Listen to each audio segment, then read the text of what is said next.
Hey everyone, what's up? This is Information28 here. What's going on, my Petshoppers and video gamers? It's this little Sony shop here. I have seen the light, my friends, and gone back to PlayStation. What's up, everybody? It's I, Ken Snake. Hello, everyone. This is WingedArtist28. Hello, everybody. This is Downloads Bacon here, keeping it real. Greetings, everyone. This is CC Trainor-Ling. What's going on, guys? This is James the Con Man, and let me tell you, I got friends for eternity. Loyalty, honesty will stick together through thick and thin. So, what's this episode called? It's called Why Can't We Be Friends? Why can't we be friends? Be friends. Why can't we be friends? I'm not even gonna try seriously, why singing can't with we? you guys. Alright guys, so without further ado, let's go right into the plot. So the plot here is that when Vinny meets and befriends a house spider named Weber, voiced by Peter New, he must keep him away from another pet that Peter New voices, Sunil. Obvious characters that are both voiced by Peter New talking to each other, and we're walking. And the subplot Anthony's is that Blythe becomes friends with Cora, a new worker at the thrift shop voiced by Kelly Metzger, and spends more time with her than Sue and young mate, and they start to feel jealous that they're being Not that Korra before you people are thinking, not Avatar Korra. Avatar. Yeah, this one only has one R. Korra. Yes. Alright, so let's go into the positives. My first positive I have listed would have to be Weber. It was cool to see that they added another character, another guest pet to the series, as they always do. And Peter New, I knew it was Peter New from the start, I knew Snake did, but there were some other people that it sounded a lot like Lee Talker. Me. But it was so good on how his voice sounded that it did not sound like Peter New until you listened very closely. Peter New And- slowly turning into Though for me, I actually kind of thought it was Brian Drummond first time I heard it. Yeah. And yeah. I thought it was Jeff Bennett, honestly. He doesn't live in Canada. Well, he should. I still thought it. Which brings me to the next part of that positive, which branches into it, is Sunil, especially when it's freak out. And when he opens up the curtain, starts freaking out, then he runs into the wall, then runs into the dumbwaiter. Right? He had a lot of strength to pull himself up, and then runs to Blythe. Hey, Tess McSavage had enough strength to pull that door off its hinges. Apparently. You know, adrenaline goes up, so it can make you from a wimp into a Superman. Well, how convenient. I mean, yeah. I mean, like, the way, like, Sunil actually gets freaked out after seeing Weber, like, singing in the showers. It kind of reminds me of how, like, Weber was just singing in the bathtub song. Well, that's from the old cartoons, but, I mean, the freaked out just got him all crazy and just runs up. I mean, it's like, you know, that could have been, like, when I see something that kind of scares me, like a bee, for example, but, I mean, yeah. What's Weber worried about? He doesn't wear any clothes. What? You're an animal. Does he? I think Sunil was also kind of a pervert because he was picking on the Weber taking a shower, though. But that freak out was hilarious. Blythe told him to calm down, and in one single huge breath, he calmed down, and then he immediately returned to being scared again. I think there should have been a moment where he did that sonic screech he did in Super Sunil. I'm surprised it didn't happen in this episode. You know what should have happened if that happened? Someone should have just gotten a giant cork and corked him in the mouth. That probably would have been Pepper's job. Cora? She's a pretty, like, nice addition, like, to, like, in terms of making new friends for Blythe, in a sense, like, when, she shared the same interests as Blythe for, like, fashion, and particularly, like, really, it kind of, like, reminds me of how, like, how I would be in a situation, like, if I ever meet someone new who has the same interest as me, like in animation, then it's like we kind of share the same bond like that in that sense. I'm just gonna say right here, right now, if anyone actually saw the live stream that we did, I said, okay, if she pulls out a ukulele, I'm just done. And then it just happened. Like, okay, I'm out.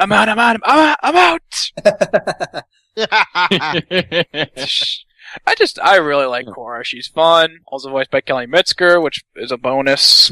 I'd like to add another positive, too. When Sunil was interrogating Vinny, he made such obvious facial expressions, which reminded me of when Pinky interrogated Applejack in My Little Pony's Party of One. It's just a funny scene with changing expressions, and the tension builds up only for Sunil to just give up and walk away. I'm just gonna say this right here, right now. When Vinny had Weber in his mouth, reminded me of what Jawbreakers were used in Ed, and Eddie being put in their mouth.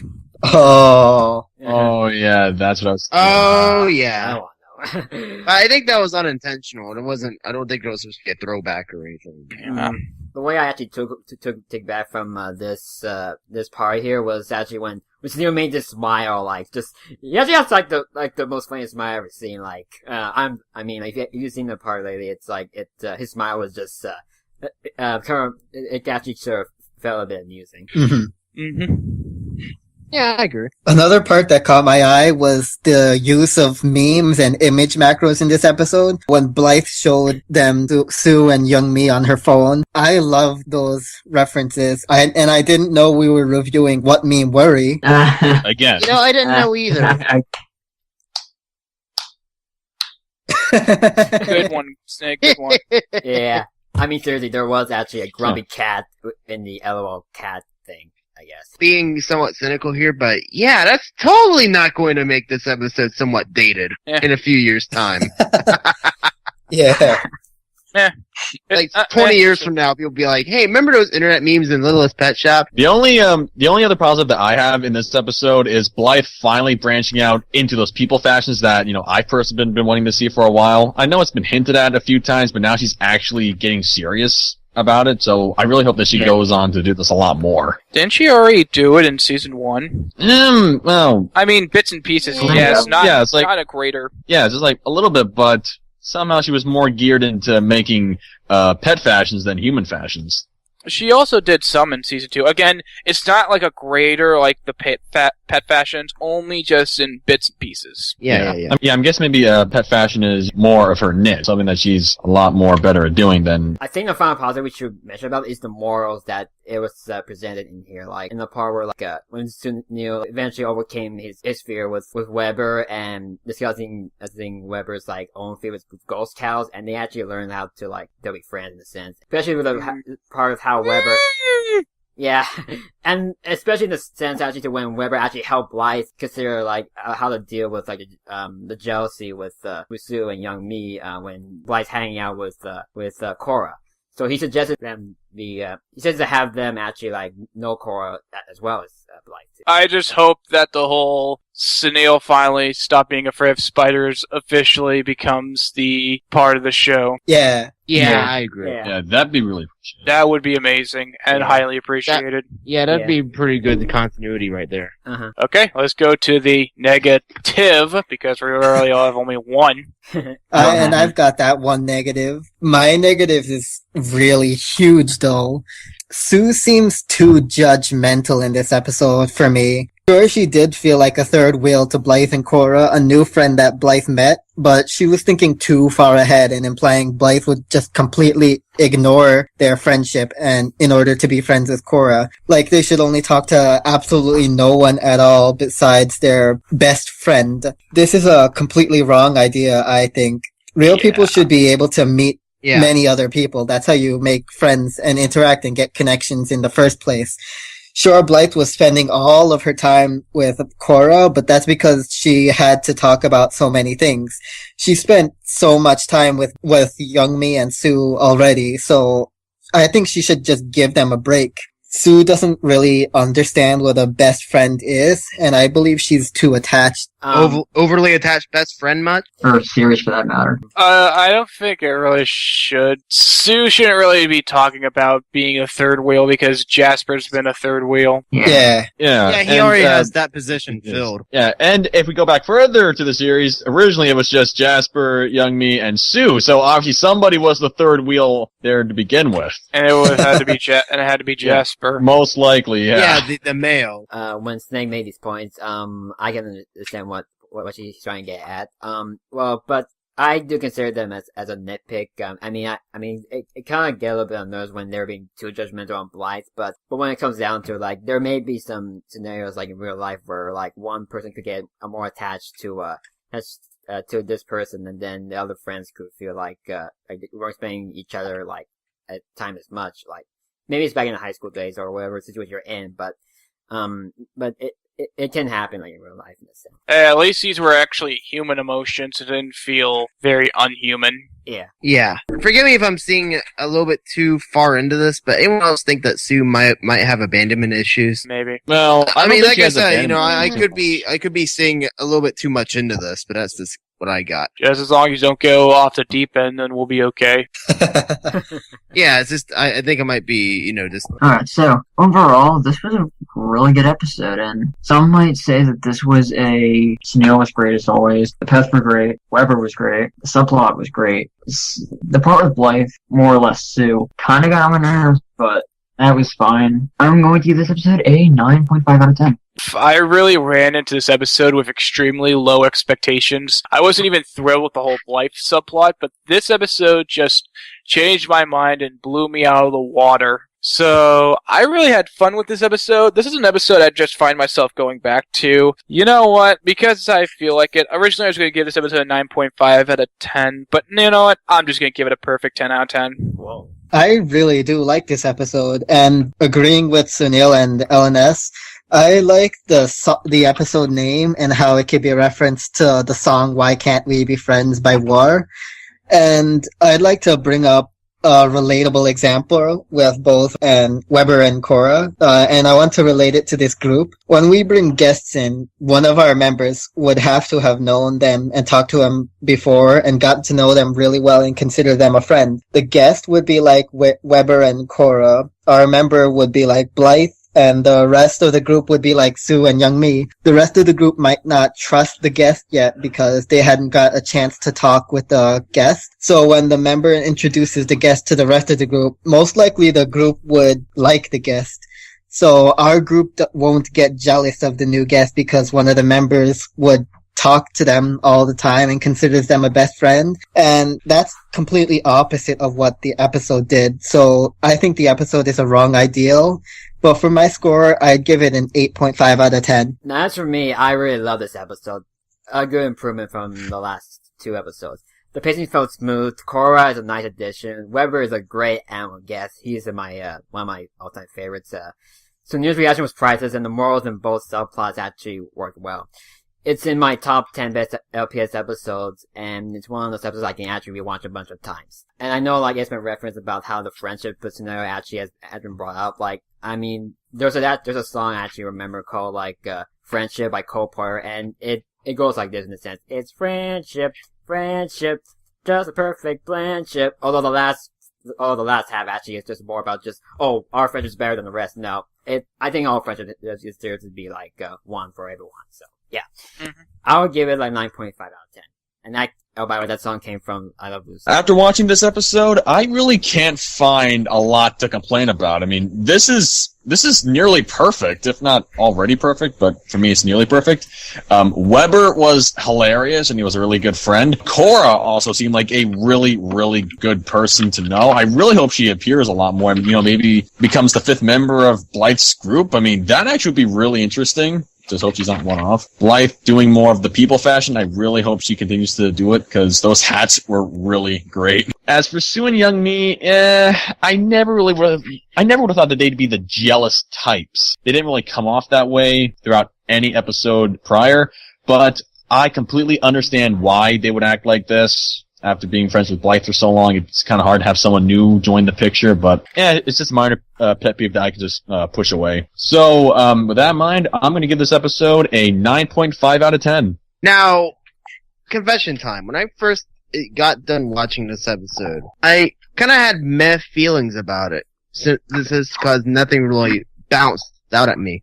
And it wasn't until I was discussing it with the guys before we started recording that I finally saw it for how brilliant it really is. Really, I should start watching these at least 3 times before I do these instead of twice. But anyway, I think this one is actually really, really good. The only real negative I can say is the same with Snakes, is that Sue seemed kind of jealous. Honestly, I guess you could say my biggest thing that I like about this is it's the first episode one of the first episodes where I think that Blythe's subplot is actually better than the pets. So I guess to sum it all up quickly and wrap up and put a nice little bow on it. Great episode. 9.5 out of 10. Alright, now it is time for my thoughts. Now I need a nice little rock rap beat. Let's play this down and let's hear the thoughts of Downloads Bacon. Alright, I seem to sound like a broken record again, but I like this episode a lot. This was done nicely. I really did enjoy Blythe, Young Me, Sue. Everyone in this episode was very good, but let me get into order and make sure I don't go too off track. So, a lot of people's problem is the A-plot to this episode, which is Blythe's plot, which involves Sue and Young Me, because they're acting jealous. But why are they acting jealous? It's because Blythe meets a new friend at the thrift shop named Cora. No, not that Cora, this Cora. So she becomes friends with Cora because they can chat a little bit more on fashion, which I guess is good, but the thing is it's not good for Sue and Young Me. The one thing that I have noticed is that it's a negative to two people here, or maybe everyone here, is that they act too jealous. I'll put that in little quotations here, because, I don't know, it's understandable how they react. And it's not too much or too far, realistic. You know, they didn't go saying nasty things about Cora, they didn't attack her or anything negative. They were just a little upset that every time they wanted to do something with Blythe would just throw them aside for Cora. It felt more human, it felt realistic that they would react that way. So, this worked. This A-plot was really good and it was entertaining. The fashions at the end were not bad. And Cora herself is a really cool character. Now, I have nothing really against this plot at all. I really did love the lesson at the end of this plot. It was done very well and it wrapped up pretty good. I loved it. Very nice. Very solid. And as for the B-plot, I thought the B-plot was not too bad. It focused more on Vinny, who has now moved up the ranks since the last couple of episodes to being one of my favorite characters. Which is weird, but Season 3 has been good to Vinny. Sunil was pretty good in this episode. I really loved just the dialogue he was saying. Very specific. And then we got Weber, who is actually, I don't know how you can make spiders cute, but they managed to do so. Which is interesting, since, well, I'm actually kind of afraid of spiders. This episode, I guess, the other pets were supportive. Honestly, I can't really say much else. Everything was kind of said ahead of time. Usually I got a lot to say based on all these negatives, but there was only one, and, you know, it was on the A-plot, which actually I defended kind of well, since all it is just them acting human. It's realistic. I like the A-plot, I like the B-plot, both worked. You know, that's the only nitpick I would have in this episode, is that there's no real strong, powerful moment. Mostly when there's a really 10 out of 10 episode, it has a song, it has special moments that make it stand out. This one is a very solid episode. It's really good. I don't think it has any real negatives, except for the fact that it just doesn't do enough to break through and become a 10 out of 10 for me. So for myself, I will give this episode a 9.9 out of 10. It's a very solid episode. It's almost perfect. If it has enough for you, then it's perfect for you. It's a great episode, and it's one for going back to because the lesson is told very well. Alright, this is Information28 here. Well, it's Sony Shop. I Ken Snake. WingedArtist28. CC Trainor-Ling. Con Man. We'll see you guys in the next review. Adios. Take care, Peace everyone. out. Peace out, guys. Slices. Stay classy. Pet sounds. Woo. Okay. And this is Downloads Bacon signing off, saying thanks, and thanks again.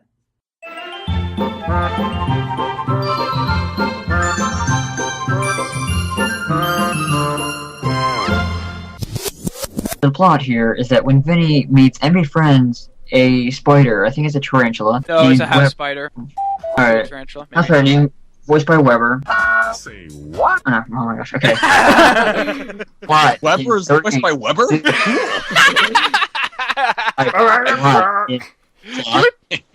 Guys, can we please cut that and put it into bloopers? Yeah. We got it. The end. Okay, let's redo that again. Okay. Yeah. Plot. 3, 2, 1. Female sugar sprinkles with some fashion in her. Say what? Oh, yeah. The female sugar sprinkles? Wait, the human sugar sprinkles. Yeah, because he's already a girl. What are you implying? Oh Yeah, my it's like, god, is this sorry something- about that, folks. Don't worry about it.